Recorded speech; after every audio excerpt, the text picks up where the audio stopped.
मौसम बदल रहा है और लोगों में बीमारियां घर कर रही हैं, तो वहीं जुकाम खांसी नाम से तो छोटे लगते हैं और सुनने में भी, लेकिन इम्यूनिटी पर भारी असर डालते हैं। ऐसे नुस्खे हैं जिन्हें आप अपनाकर घर पे बना के इस्तेमाल करके पुरानी से पुरानी खांसी को ठीक कर सकते हैं।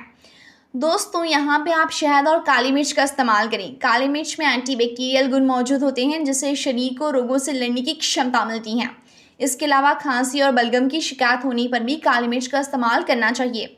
इसके लिए आप काली मिर्च को पीस लें। अब इसमें 1 चम्मच शहद डालकर इसे थोड़ा सा गर्म कर लें और इसे आप सुबह शाम लेंगे तो पुरानी से पुरानी खांसी ठीक हो जाएगी।